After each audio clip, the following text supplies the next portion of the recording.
সব দলের মতো রাজনীতি করতে চাও, রাজনীতি করো। বাংলাদেশের সাধারণ মানুষের কাছে যাও, তাদের ভালোবাসা অর্জন করো, কিন্তু ফেসবুকে দাঁড়িয়ে বড় বড় কথা দিয়ে বিএনপিকে শাসানোর চেষ্টা করো না।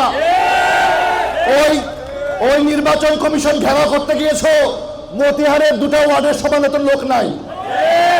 অতএব নিজের আওকাত বুঝে কথা বলবা। গুপ্ত সংগঠনকে লুঙ্গির তলে ঢুকিয়ে ক্ষমতা দখলের চেষ্টা করো না।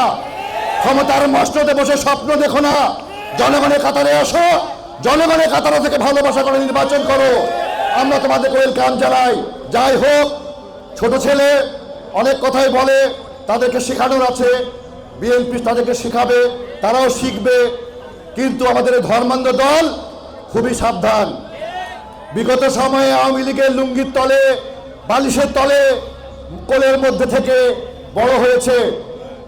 বহু ছাত্রদল নেতাকর্মীর উপর আঘাত করেছে। এখন তারা প্রকাশ করছে, তারাই তো ছাত্রলীগ ছিল, তারাই তো স্লোগান দিয়েছিল, তারাই তো হেলমেট লিখছিল, তারাই তো সাইকেল লিখছিল, তারাই তো রড লিখছিল। আজকে দেখছি তারা ওই জামাত শিবিরের পোশাক পরে এসেছে। যাই হোক, অন্যায় করেছেন, মাপ চেয়ে নেবেন। আমরা আগামী দিনে বিএনপি সুন্দর বাংলাদেশ গড়তে চাই, বিএনপি মুক্ত গণতন্ত্রের বাংলাদেশ গড়তে চাই, বিএনপি দলের বাংলাদেশের মানুষের ভালোবাসা নিয়ে নির্বাচন করতে চাই। সেই নির্বাচনে আপনাদের সকলে মিলে ধানের শীষ প্রতীককে বিজয়ী করবেন, সকল আন্দোলন প্রস্তুত থাকবেন। ধন্যবাদ। বাংলাদেশ জিন্দাবাদ।